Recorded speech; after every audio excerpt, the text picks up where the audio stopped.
Welcome. In this video, we will discuss about the Armed Force Tribunal. So we will discuss basically what tribunals are, what are the major features of Armed Force Tribunal, under what provisions they have been constituted, and what are their wider power. So these are the basic points that we will discuss. So just so you know, tribunals are what is considered as the specialized court in India. So in a judiciary system of India, we have Supreme Court at the apex, then we have high courts for state level, and then at the bottom we have various subordinate court. But because of the various nature of the cases itself, there is a provision to have tribunals which will be like specialized tribunals. So we have National Green Tribunal, we also have Army Forces Tribunal, we have tribunals for expediting the company's complaints, so company appellate tribunal. So such kind of tribunals exist in India to provide more swift resolution for the specialized cases. So under these circumstances, there is also a provision for Armed Force Tribunal. Let's try to understand what these are. So the first of all, let's try to understand the context because of which this particular thing was introduced. So first thing that you have to know is that the chairman has inaugurated hearing by video conferencing for all regional benches of the Armed Forces Tribunal. Now if you look at it, what is the thing? Because of the pandemic, it has become very difficult for regional benches to hold any kind of hearing. In fact, only the principal bench of Armed Force Tribunal, which is located in Delhi, it is the only one which was able to conduct the physical hearing in 2020 due to the pandemic situation. So in such scenario, it is very difficult to have the physical hearing at other benches and not to have what you can say the denial of justice or denial to hearing by the armed personnel. It has been decided that we should come up with certain other mechanisms. So that was the context because of which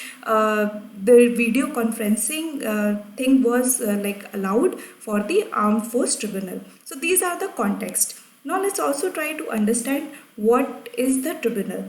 So Armed Force Tribunal is a military tribunal in India. So this is the tribunal which will look into the matters related to the military in India. It is a statutory body. So just remember, because it is formed by the Act of Parliament, it is going to be a statutory body. Which is the act which was part? It was Armed Force Tribunal Act in 2007. So when it was formed in 2007 under Armed Force Tribunal Act. Armed Force Tribunal is provided with the power. So just look at it. They have huge power in terms of the armed force personnel. So they could adjudicate trial of disputes and complaints with respect to commission, appointments, enrollment conditions of service in respect to person subject to Army Act, Navy Act, Air Force Act in 1950. What basically this means that this particular tribunal have the power to look into the cases of commission, like how they are appointed, how they are conducted into the three wings of army, three wings of military forces, which is include your army, navy and air force. So they look into those matter like how they are conducted, their appointment, their enrollment and other condition of services. So this is basically a tribunal which will look into these matter. Now AFT can further provide for appeals arising out of orders, findings or sentences of court martial held under the said acts. So if you have known, there is article 33 in Indian Constitution which prohibits the certain fundamental rights to the armed personnel, and hence they are kind of ruled by different act and different provision, and under such act they cannot be tried in any court of India, but they have the provision of court martials. So there are specific courts in the military unit, and there is proceedings for court martial. So if there is any issue with such kind of orders also, they could be pleaded in the Armed Force Tribunal. So this is the major functionality of the tribunal. So I hope you have understood that part. Now let's go ahead and try to understand few other important points related to Armed Force Tribunal. So first of all, as mentioned earlier, its principal branch is in New Delhi. Apart from that, it has regional branches. It has regional branches in Chandigarh, Lucknow, Kolkata, Guwahati, Chennai, Kochi, Mumbai as well as Jaipur. Each regional branch has a single bench. So generally, except for Chandigarh and Lucknow, which has 3 benches, each regional branch will have one bench. And who will be like the members of that branch?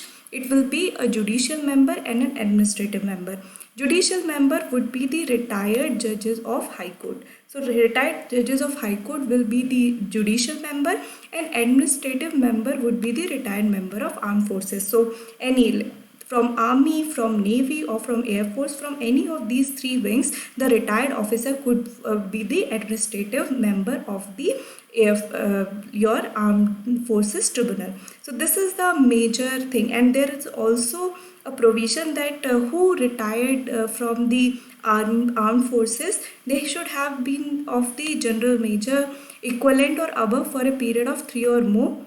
Judge, advocate general, or who have held the appointment for at least 1 year are also entitled. So not all the members of the armed forces could be considered as the member of administrative member of the AFT, but the people who would have held the at least the rank of general major or JAG. So this is something that you have to know. Now, who could be the chairman of such a tribunal? So the chairman would be either the retired judge of Supreme Court or retired Chief Justice of High Court. So just remember, the judicial member need to be the retired High Court judge, but the chairman need to be the retired Chief Justice of High Court. So not any judge of High Court, but the retired Chief Justice of High Court can be the chairman, as well as the judges of Supreme Court are also entitled to be the chairman of AFT.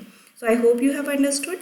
Let's also try to understand some exception case, like who are the people or who are the wings which are outside the ambit of this tribunal. So paramilitary forces will be outside the ambit of AFT. So Assam Rifles, your Coast Guard, these cannot be held responsible by the AFT. So this is one thing that you have to know. And also a very important thing that you should know is that it is a criminal court, which means it has been allocated the power which is assigned to a criminal code by IPC or CRPC. So from both, from CRPC as well as for IPC, whatever has been defined for powers of the criminal code has been given to AFT.